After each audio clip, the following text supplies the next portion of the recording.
Lucas arrived at St. James with a simple backpack on his shoulders and a thick accent that revealed his origins in the countryside. The wide, brightly lit hallways seemed to watch his every step as curious eyes glanced over shoulders. Before he even said a word, some had already formed an impression of him at this school. Most students came from wealthy families and were used to a lifestyle reflected in their clothes, accessories, and even the way they walked. Lucas stood out from that pattern, not out of neglect, but because he carried with him the marks of a different reality. Every detail about him seemed to contrast with the environment. During the first few minutes in the classroom, some classmates exchanged quick glances, as if communicating without speaking. Others stayed focused on their phones but kept a corner of their eye on him. The atmosphere was filled with a quiet curiosity, almost as if they were waiting to see how he would react. Lucas remained calm, even while feeling the weight of that attention. His movements were contained, measured, as if every gesture was being evaluated. Walking down the hallway to his locker, he could sense that the attention followed him, even when no one spoke to him directly. When he opened his locker, he found a small handwritten note. "Welcome." There was no signature. The gesture could be interpreted in many ways, and it left a mix of uncertainty in the air. The presence of that slip of paper brought more questions than answers. The morning went on, and Lucas made an effort to memorize faces and names. At the same time, he realized that in this new space, it wasn't enough to simply learn the academic content. There was also a set of unwritten codes, social rules that seemed to guide interactions. When the bell rang to signal the change of periods, Lucas put away his materials and prepared for the next class. The sound of footsteps and conversations in the hallways created a constant atmosphere of movement, but for him, every moment still felt like a silent test. Amid the seemingly ordinary routine, small details showed that his presence did not go unnoticed. Low comments, quick glances, and subtle gestures revealed that he was being observed and evaluated. In truth, this was only the first chapter of a story yet to unfold. The day had only just begun, and each moment seemed to be setting the stage for something yet to come. In the first week of classes, Lucas sat attentively at his desk, following the explanation about a historical event. The teacher asked a question, and, without hesitation, he raised his hand to answer. His firm voice, marked by his countryside accent, echoed through the silent classroom. The words were confident, but their sound triggered reactions unrelated to the content. The silence was broken by muffled laughter from one corner. A boy sitting near the window leaned toward his friend and whispered something that, though quiet, reached other ears. "Wow, he sounds like a character from a slum soap opera," he said, and the phrase spread quickly, accompanied by restrained giggles. Lucas kept his eyes on the teacher, who continued the lesson as if nothing had happened. Some classmates repeated the phrase, testing its effect, watching to see if he would react. The atmosphere in the room shifted, as if an invisible spotlight now shone on every word he spoke. The situation was like the start of a chain reaction that, though small, could quickly gain momentum. It was like a stone thrown into a lake. First impact is small, but the ripples spread, reaching distant shores. In that moment, the first wave had formed. While writing in his notebook, Lucas noticed glances being exchanged, as if a silent conversation was happening around him.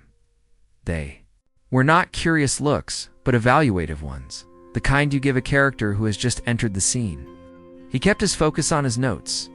The class went on, but the laughter, though scattered, reappeared whenever he spoke. Some came from groups in the back, others from different parts of the room. The sound was never loud enough to draw the teacher's attention, but just enough to create a constant discomfort. With every new answer Lucas gave, there was a brief pause followed by a low murmur. It was as if the content mattered less than the way he said it. The first week wasn't even over, and a perception was already being built, one not based on his actions, but on a stereotype. When the bell rang for recess, he packed his materials without rushing. The hallway was just ahead, but there seemed to be an extra weight in the steps he had to take to reach the door. Behind him, he heard one last laugh before leaving. Outside, the movement of students was intense. The episode in the classroom wouldn't remain within the walls where it began. Recess was about to become the space where that first wave could spread even further. During recess, the courtyard was filled with voices and hurried footsteps. Lucas, a young black teenager, 16 years old. Slim build, warm brown skin tone, short slightly curly hair, wore his worn plaid shirt, simple jeans, and modest sneakers. He carried a simple backpack slung over one shoulder, looking for a quiet spot. That was when Eduardo, accompanied by a popular group, approached. Eduardo's smile was not one of welcome. He stopped in front of Lucas, and in a tone heavy with irony mimicked his accent. The group laughed, and soon others began repeating the words as if it were a game. The scene drew the attention of passersby, even those who didn't join in. Among the imitations came phrases disguised as jokes. "Careful not to dirty the pool with all that sun you've gotten. And I bet you work better than us, under the hot sun." The laughter grew louder. Lucas kept his gaze steady. Without responding, the group stepped a little closer, narrowing the distance. Some eyes sought to provoke a reaction, as if the fun was in testing how much he could endure. It was the kind of moment where silence carried as much weight as the words spoken. Meanwhile, in the surroundings, some onlookers didn't know whether to join in, laugh along, or simply pretend not to see. The open space of the courtyard seemed to shrink as the circle around Lucas formed. Every gesture from the group reinforced the feeling of isolation. Lucas took a deep breath and stepped to the side, trying to walk away. But as he moved, he could still hear the sound of laughter and imitations behind him. The echo of those voices mixed with the general noise of recess, but remained clear to him. Finding a more secluded corner, he leaned against the wall, watching the others disperse. Courtyard returned to its normal rhythm, but the episode stayed etched in his memory, with every detail intact. The morning was not yet over, and the feeling of being targeted lingered to some. It might have seemed like nothing more than playful teasing among classmates. To him, every word was a reminder that, in that environment, certain differences were turned into targets. Recess had felt longer than usual. When the bell rang to mark the end of the break, Lucas returned to the classroom. He passed Eduardo's group without averting his eyes. This time, the hallway seemed even narrower. At the end of the day, Lucas, a young black teenager, 16 years old, slim build, warm brown skin tone, short, slightly curly hair, arrived at the tall gates of an imposing mansion. The contrast with the image his classmates might imagine was striking. He wore his worn plaid shirt, simple jeans, and modest sneakers, the same ones he had worn to school. Upon entering, crossed a well-kept garden with flowers arranged in vivid colors and a stone fountain at the center. The sound of the water contrasted with the heavy silence he carried.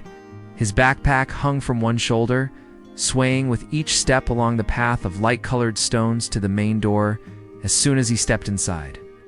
He was greeted by a spacious hall illuminated by crystal chandeliers. The air was faintly perfumed, and the marble floor reflected his image as he walked. Despite the grandeur around him, his gaze was distant, as if his attention were elsewhere. In the living room, his grandmother waited in an armchair near the fireplace. Upon seeing him, she stood and hugged him tightly, holding on as if she could protect him from something she couldn't name. Lucas returned the embrace, resting his face on her shoulder for a few seconds. He said nothing about what had happened. He simply dropped his backpack in a corner and sat on the sofa. His grandmother, sensing his silence, placed her hand over his in a simple gesture that needed no words. The television was on, broadcasting a soap opera she watched every day. The voices from the screen filled the room but couldn't drown out the sound of the phrases still echoing in his mind. The words spoken hours earlier at school seemed louder than any scene from the program. While his grandmother commented on the episode, Lucas looked at the lit fireplace. The flames danced slowly, reminding him that the warmth of home was real. But the weight he carried would not dissipate easily. Dinner was served at the large wooden table in the dining room. Despite the abundance, he ate little, moving the utensils. With mechanical motions, the metallic sound against the plate had a steady rhythm, like a silent count. Afterward, he climbed the stairs to his room. The mansion was quiet, but what he heard within himself would not stop. That night would be another, in which sleep came late and the invisible weight would still be with him. The following week, talk of a costume party circulated through the school's hallways. Eduardo, leader of a popular group, spoke loudly about the details, surrounded by classmates laughing at his ideas. Lucas, a young black teenager, 16 years, old, slim build, warm brown skin tone, short, slightly curly hair, wearing his worn plaid shirt. Simple jeans and modest sneakers happened to be passing by. Eduardo called out to him, in a tone that seemed inviting, but carried a hidden intention. He playfully suggested that Lucas should come dressed as a farm worker or fisherman, saying it would match his accent. Around them, some laughed, while others just watched. The invitation was reinforced with comments about how fun it would be and how everyone would love it. The words came with smiles that barely concealed the real goal. Lucas stood still for a few seconds, looking directly at Eduardo. Without changing his tone, he replied that he would accept the invitation. The silence that followed was brief quickly, replaced by laughter, as if everyone were sure the joke had been understood. Eduardo walked away, satisfied, exchanging glances with the group. In the days that followed, the topic persisted. Between classes, there were hints about the outfit and how much it would fit the party. The provocations were made publicly, carefully framed to seem like harmless fun. Lucas, however, remained calm. He didn't respond to the taunts, but observed each reaction, each expression closely. He seemed to be storing the information, like someone who knows they will soon have the chance to use it. The party would be held at one of the classmates' houses, and everyone seemed excited. For some, the event was just another social gathering. For others, it was the chance to witness the execution of a setup. The day before the party, Eduardo made a point of confirming with Lucas if he would attend. His tone was provocative, but also carried a certain anticipation. Lucas simply replied that he would be there, adding nothing more. As he prepared to sleep that night, Lucas knew the moment was approaching. The way he would react could change the course of everything that had been happening. On the night of the party, the chosen house was lit with colorful lights that spilled into the garden. Luxury cars parked out front, and the sound of lively music escaped through the open doors. Lucas, a young black teenager, 16 years old, slim, build, warm brown skin tone, short, slightly curly hair, arrived wearing simple, clean clothes and carrying a serene expression. As soon as he stepped in, he felt eyes following him. Eduardo and his group stood near the drinks table, already laughing among themselves. A phone seemed to be set up to record, but was quickly hidden when Lucas approached. The group greeted him in an exaggerated way, as if it were a big surprise to see him there. One of the boys started an improvised interview, holding a bottle, like a microphone, asking if he knew how to use real cutlery. Laughter spread around them. Another asked if he had a swimming pool in his community and if he knew how to swim. Lucas kept his gaze steady, replying briefly but taking note of every face, every gesture. The questions came quickly, with the clear aim of provoking reactions. The loud music could not cover the sound of the laughter, and some people were recording with their phones. Among the guests, there were those who simply watched without joining in, but also without stopping it. The scene unfolded like a performance for anyone who wished to watch. Lucas, however, showed no rush. He moved through the house, answering politely, even when the provocation was obvious. His composure contrasted with the agitation around him. Eduardo looked satisfied, as if the night were going exactly as planned. He made a point of leading Lucas toward more groups, introducing him in a caricatured way. The jokes repeated and the laughter echoed from different corners. Meanwhile, party atmosphere continued for those not paying attention to the situation. Conversations, music, and dancing filled the space. But for Lucas, each minute was marked by an attempt at humiliation. What the group didn't realize was that, even surrounded by provocations, Lucas was preparing his own response. And it wouldn't come that night, but at the right moment. The following week, the city was abuzz with preparations for the annual charity event. Billboards announced the gala night that would bring together business leaders, public officials, and influential families. Lucas, a young black teenager. 16 years old, slim build, warm brown skin tone, short, slightly curly hair. Knew this would be a remarkable night. The family mansion had been in preparation since early morning. Teams worked to set up tents in the garden, flower arrangements were positioned, and lighting transformed the facade into a scene worthy of a magazine cover. Trucks unloaded boxes with utensils and food for the dinner. Inside, long tables were covered with fine fabric tablecloths. Dishes and cutlery gleamed under the light of chandeliers. Every detail was planned to impress. From the arrangement of chairs to the selection of background music, Lucas watched everything from a discreet spot on the veranda, following the fast pace of the preparations. His gaze moved over every corner of the space, taking in what was about to happen. He knew that among the guests would be Eduardo and his group. In the late afternoon, a sound team tested microphones and speakers. Voices echoed through the hall. As waiters lined up crystal glasses, the scent of freshly placed flowers mixed with the aroma of dishes being prepared in the kitchen. Outside, the main gate, security made adjustments to receive the large number of expected vehicles. A guest list was ready to check names, and photographers positioned themselves to capture the arrival of attendees. Lucas went upstairs to his room and opened the wardrobe. On the bed lay a tailored suit, carefully pressed, along with polished shoes and a tie. Each piece contrasted with the simplicity of the clothes he wore on a daily basis. As he dressed, the movement outside increased. From his window, he could see the first cars arriving. Drivers opened doors, and guests stepped out in elegant attire, greeting each other with formal smiles. The sound of footsteps, voices, and rehearsal music signaled that the night was only just beginning. The event was not only a charitable celebration. For Lucas, it would also be a moment of revelation. The mansion's massive gate began to open slowly, revealing the driveway lined with illuminated gardens. Luxury cars advanced along the entrance, reflecting the soft light from the lamps arranged along the avenue.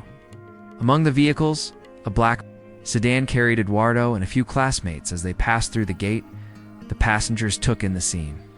Carefully trimmed trees, flower beds in full bloom, and a central fountain created an imposing atmosphere. The gentle sound of water blended with the instrumental music coming from inside the house. When the car stopped near the main entrance, a valet opened the door. Eduardo stepped out, adjusting his blazer, accompanied by his friends. The group seemed to absorb every detail of the setting. Still in silence, at the top of the staircase stood Lucas, a young black teenager, 16 years old. Slim build, warm brown skin tone, short, slightly curly hair, impeccably dressed in a tailored suit, polished shoes, and a perfectly knotted tie. He was speaking with two businessmen, gesturing naturally. Eduardo's gaze locked on him. Lucas's posture conveyed confidence, and his expression was calm. The businessmen laughed at something he had just said, while waiters passed by serving drinks to the guests. Noticing the group's arrival, Lucas quickly greeted the businessmen and descended a few steps. His fitted suit caught the golden light of the entrance hall. Each step echoed softly against the marble floor. Eduardo and his friends exchanged quick glances, as if trying to process the scene. Nothing in Lucas's demeanor suggested surprise. He seemed perfectly at home in that environment. Upon reaching them, Lucas offered a polite smile and shook each of their hands. Holding Eduardo's gaze for a moment longer, the gesture was formal, yet loaded with meaning. As more guests arrived, and the music grew louder, the air between them remained charged, as if this encounter was only the beginning of what was yet to unfold that night. The main hall was full, with lights reflecting off crystal chandeliers and soft music filling the air. Guests moved between tables, holding glasses of sparkling wine. On stage, the master of ceremonies adjusted the microphone, preparing to make an important announcement. Lucas, a young black teenager, 16 years old. Slim build, warm brown skin tone, short, slightly curly hair, stood near the side of the hall, observing the movement. He wore the same impeccably tailored suit, polished shoes, and neatly knotted tie. The master of ceremonies began speaking, thanking everyone for their presence and highlighting the importance of the charity event. Then, His voice rose for a special moment. "We thank young Lucas, heir to this property and main sponsor of the event, which will benefit hundreds of underprivileged families." A brief murmur swept through the hall. Eduardo, among the guests, felt his face grow hot, his gaze locked on Lucas, who walked toward the center of the room. Applause spread throughout the venue. Lucas approached Eduardo, maintaining eye contact. He stopped in front of him and spoke in a firm voice. "We can always choose whether we want to be part of the problem or part of the solution. Yesterday, you chose the problem. Today, I choose to forgive." The tone was not accusatory, but direct. Eduardo lowered his eyes for a moment, while others around them watched in silence. The tension was palpable. Despite the soft music still playing in the background, Lucas stepped slightly to the side, giving Eduardo space to respond. The boy took a deep breath before lifting his head again. There was a different weight in his expression. Some guests discreetly moved closer, as if wanting to witness the exchange firsthand. Others stayed where they were, attentive but uninvolved. The hall remained bright and festive. But between Lucas and Eduardo, there was a separate moment, one that didn't need spotlights to be significant. Silence fell over the hall right after Lucas's words. Guests who had been chatting lowered their voices or stopped completely to watch. The sound of the music, though still playing, seemed distant compared to the focus on the scene. Eduardo stood still for a few seconds. His friends nearby also went quiet. All eyes shifted between Lucas and Eduardo, waiting for a reaction. With a slightly trembling voice, Eduardo broke the silence. He apologized, looking directly at Lucas. Around them, some guests averted their gaze, while others kept their attention fixed. Lucas extended his hand toward Eduardo. The gesture was firm, accompanied by a slight nod conveying clarity and control. Over the moment, my accent, my color, my story, all of this is part of who I am, and I will never be ashamed of it, he said in a clear voice, so that everyone could hear. His tone was calm but full of meaning. Eduardo shook Lucas's hand, holding it for a few moments. Around them, some people tried to hold back tears, while others watched in respectful silence. The soft music once again filled the space, blending with low conversations. Waiters moved through the crowd with trays, yet the atmosphere still carried the weight of the moment. Lucas remained at the center of the hall for a few seconds before slowly stepping away. His pace was unhurried as the environment returned to the rhythm of the evening. That night would go on with toasts, speeches, and dancing, but for many there, the most memorable moment would not be in the official photos. It would be in the silent exchange of understanding that had just taken place. And if you want to keep following stories that inspire and make you reflect, subscribe to the channel now and turn on notifications so you don't miss the next chapters.